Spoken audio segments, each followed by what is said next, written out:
ఆత్మ జీవించడానికి ఒక లోకం ఉంది. భూలోకం లాగా ఒక లోకం ఉంది. భూలోకంలో శరీరం బతుకుతారు. ఎవరు బతుకుతారు? ఆత్మలు బతకడానికి పరలోకం ఒకటి ఉన్నది, తర్వాత నరకం ఒకటి ఉన్నది. నరకము పరలోకం అనేది బైబిల్ వాక్యం ప్రకారమే మనకు కనబడుతుంది. కానీ మిగతా వేరే వేరే రకరకాలుగా మాట్లాడతారు, కానీ వాక్యం ప్రకారం లేదన్నమాట. అయితే మనం శరీరం కోల్పోయిన తర్వాత ఎక్కడికి వెళ్తామంటే నరకానికి వెళ్తాం. పాపం అంటే ఏముంటే మనం అందరం పాపలమని ఒప్పుకోవాలి. ఎట్లాగంటే మన అమ్మ నాన్న పాపం చేస్తే మనం పుట్టాం, అంటే కలయిక వల్ల పుట్టాం. అంటే స్త్రీ పురుషుల కలయిక పాపమే కదా. ఆ పాపం వల్ల పుట్టిన మనం జన్మ పాపం అని. ఆ తర్వాత పుట్టిన తర్వాత మనకు చెడు మంచి అని తెలిసినా కూడా మనం చెడు పనులు చేస్తాము, కానీ ఎక్కువ మంచి పనులు చేయలేదు. ఇప్పుడు యేసు ప్రభు తెలుసుకున్న తర్వాత ఆయన రక్తం కార్చాడు. ఏం కార్చాడు? మన పాపాల కోసం రక్తం కార్చాడు. ఆయన పరిశుద్ధంగా పుట్టాడు, పరిశుద్ధంగా బతికాడు. ఆయన రక్తం ప్రోక్షీకరించడం వలన మన పాపం పరిహరింపబడుతుందని గ్రంథాలు రాసి ఉన్నాయి. అది అపవిత్రమైన రక్తం కాదు. ఇంతకు ముందేమో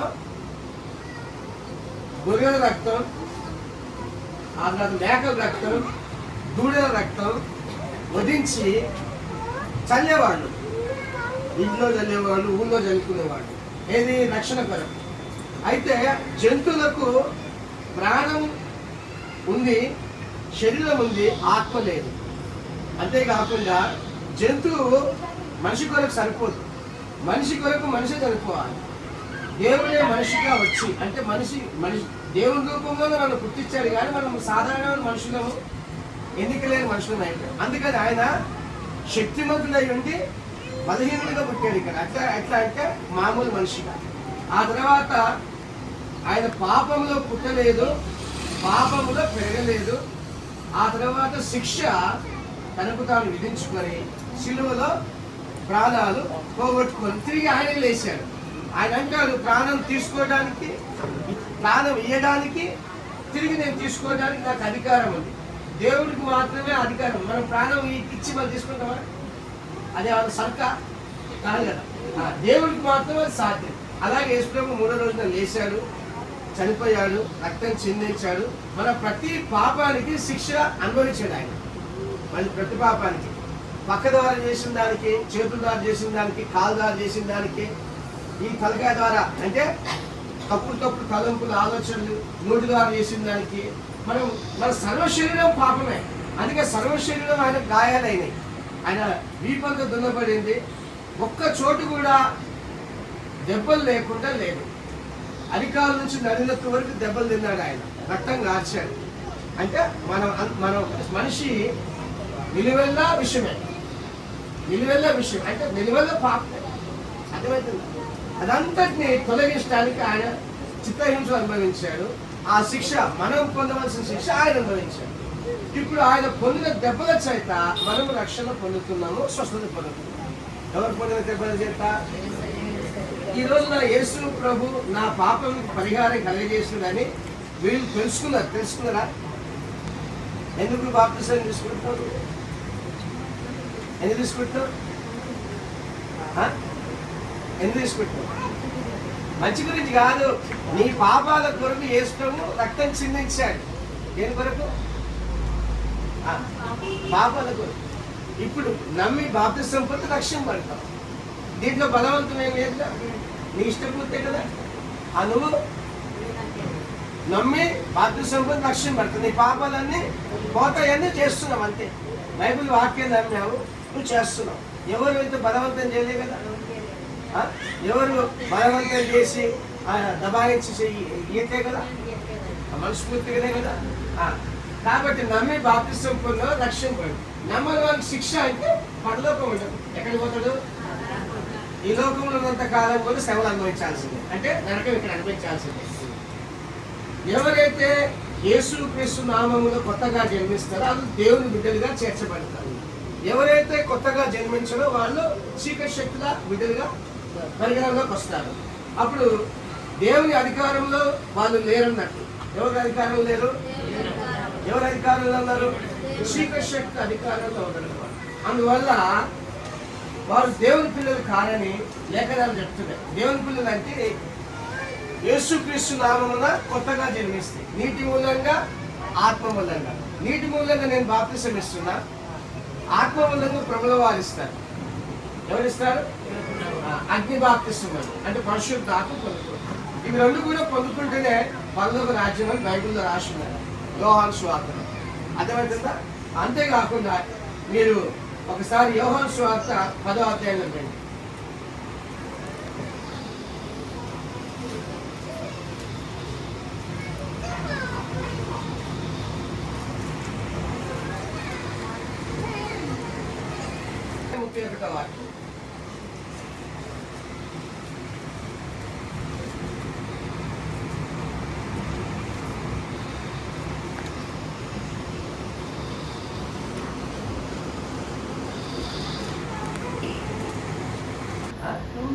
రోమా 10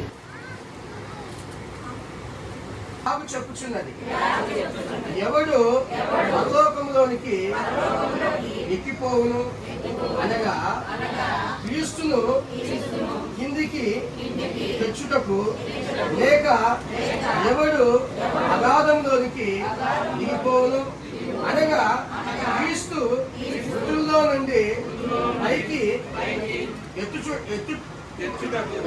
తెచ్చుటకు అని నీవు హృదయంలో అనుకొనవద్దు.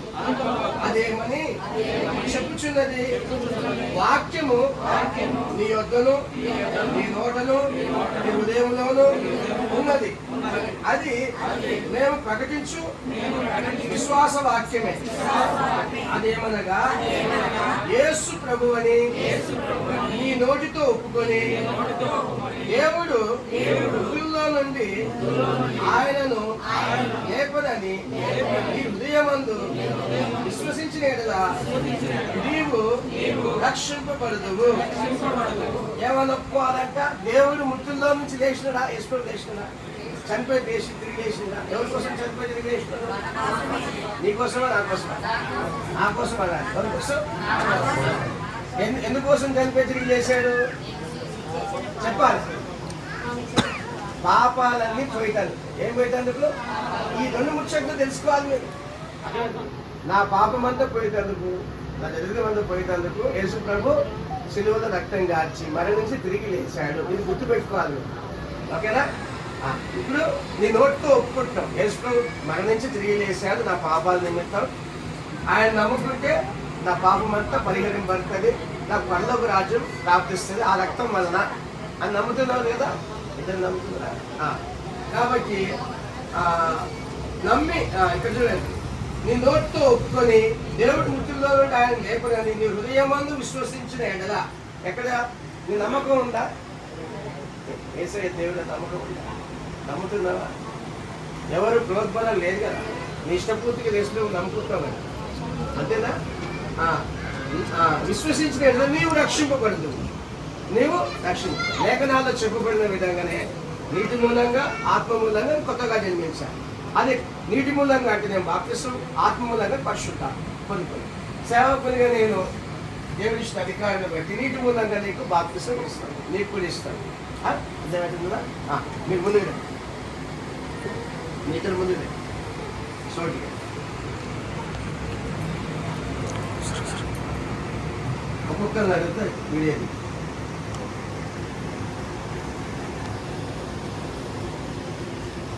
ఒకళ్ళు కూర్చోండి, ఒకళ్ళు కూర్చోండి, ఒకళ్ళు కూర్చోండి, ముందు కూర్చోండి.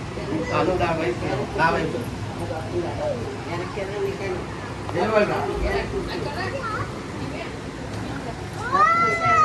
యేసు ప్రభు దేవుడని నేను తెలుసుకున్నావా? ఎందుకు నువ్వు బాప్తిసం తీసుకోవాలనుకుంటున్నావు? అంటే ఏదో ఒక ఎందుకు బాప్తిసం తీసుకుంటున్నావు? నీ పాపాలు కడిగేస్తాడనా? యేసు ప్రభు నిజమైన దేవుడా? నాకు తెలియదు కాదు, తెలిస్తే తీసుకోలేదు. అర్థమవుతుందా? ఎవరైనా బాప్తిసం తీసుకోమని గట్టిగా చెప్పారా? సొంత పూర్తిగా నువ్వు తీసుకుంటున్నావా? నువ్వు ఇది మత మార్పులు ఏం కాదు, ఎవరు మార్చలేదు కదా, నిన్ను ఎవరు బలవంతం చేయలే కదా, ఏమైనా డబ్బులు ఏమైనా ఇచ్చిరా? ఎవరు ఇలే కదా. బాప్తిసం తీసుకుని డబ్బులు ఇస్తామనరా అల్లే కదా. నువ్వు యేసు ప్రభువుని నమ్మి నన్ను బాప్తిసం అడుగుతున్నావు ఇయ్యమని, కాబట్టి నీ నోటిని బట్టి నేను బాప్తిసం ఇస్తా. దానికి నాకు సంబంధం లేదు, నీకే సంబంధం. నీ రక్షణకు నువ్వు సంబంధం, నీ నోటితో ఒప్పుకుంది ఆ పుణ్యము అదంతా నీకే. ఓకేనా? సరే. సంఘం ఎదుట సంఘస్థులు ఉంది కదా, సంఘం ఎదుట ఈమె సాక్ష్యం చెప్పింది. ఆమె హృదయపూర్వకంగా యేసు ప్రభువుని నమ్ముకుంది. ఆమె పాప క్షమాపణ నిమిత్తం బాప్తిసం తీసుకుంటుంది. ఇది మతం మార్పిడి ఏం కాదు, ఎవరు బలవంతం లేదు. ఆమె మనస్ఫూర్తిగా నన్ను అడిగింది కనుక సంఘం ఎదుట మీ సాక్ష్యం. ఓకే,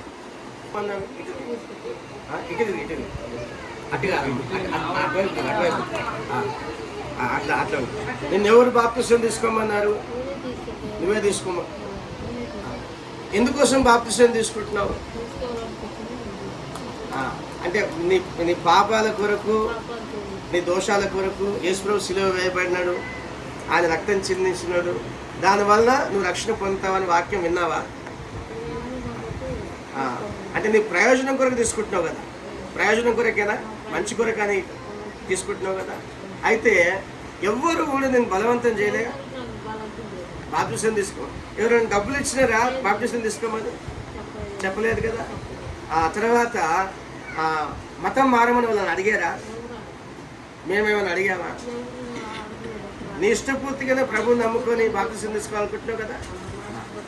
ఇప్పుడు సంఘం ఎదుట ఈమె ఒప్పుకున్న సాక్షి, ఈమె నోటితో ఒప్పుకుంది, హృదయమని విశ్వసించిన నా హృదయపూర్వకంగా నేను బాప్తిసం తీసుకుంటున్నా అని ఆమె చెప్పింది.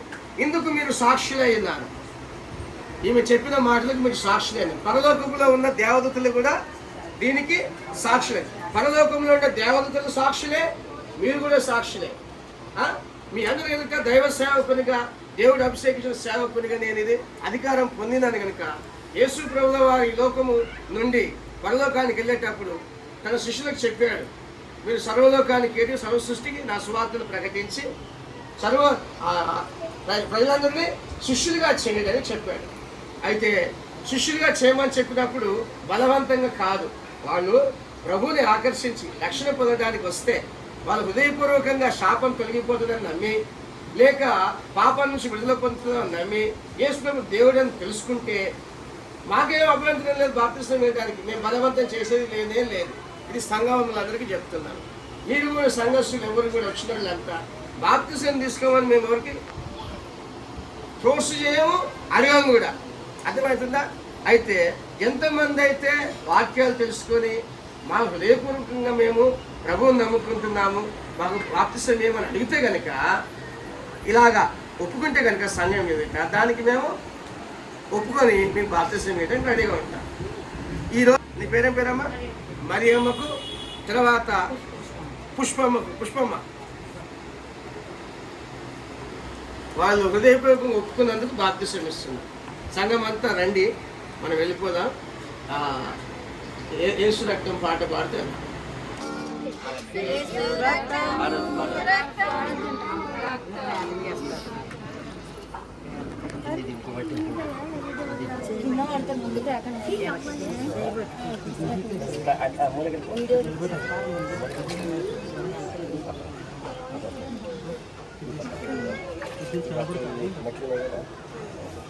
నేను వస్తా. ఇప్పుడు నువ్వు బాప్తిసం నీ ఇష్టపూర్తి చేసుకుంటున్నావా? యేసు ప్రభు దేవుడు నమ్ముతున్నావా? మరణమైన జీవమైన ఆయనతో ఉంటావా? ఆయన వదిలిపెట్టేస్తావా? ఎవరు బలవంతం చేయలేక నువ్వు మనస్ఫూర్తిగా యేసు ప్రభు నమ్ముకుంటున్నావా? అయితే ఇష్ట ముక్కు పరిశుద్ధుడా, ఈ కుమార్తె నమ్మి బాప్తిసం పొందుతుంది. నీ బలమైన ఆత్మ బిడ్డ మీద కుమ్మరించు. మీరు నాకు ఇచ్చిన అధికారాన్ని బట్టి తండ్రి, కుమార, పరిశుద్ధాత్మ నామం బాప్తిసం ఇస్తుంది. నా సంకటములన్నీయు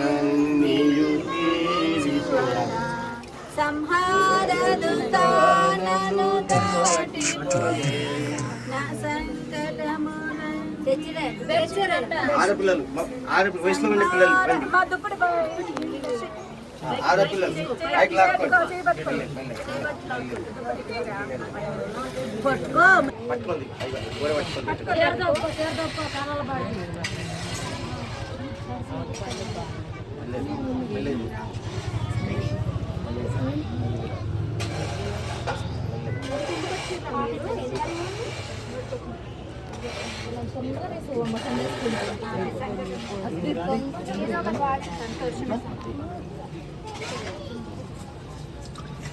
నువ్వు యేసు ప్రభు నమ్మకం అని ఎవరైనా బలవంతం చేశారు?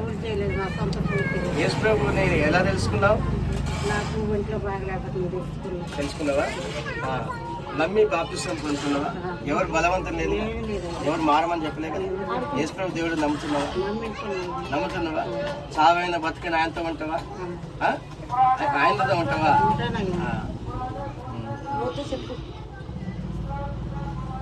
నమ్మి బాప్తిసం పొందిన రక్షింపబడిన వాక్యాన్ని బట్టి తండ్రి కుమార పరిశుద్ధాత్మ నామమున పుష్పముకు బాప్తిసం ఇస్తున్నాను.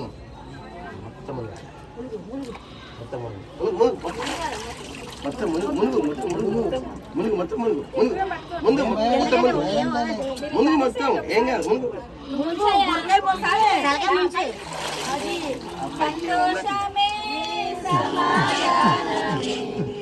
సంతోషమే సమాధానమే సంతోషమే చెప్పనా సకమైన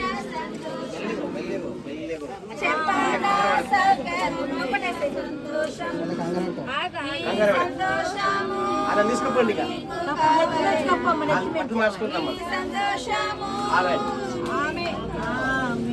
నమ్మి బాప్తిసం పొందేవారు రక్షింపబడదని బైబిల్ చెప్తుంది. నమ్మని వారికి శిక్ష విధింపబడదని బైబిల్ చెప్తుంది.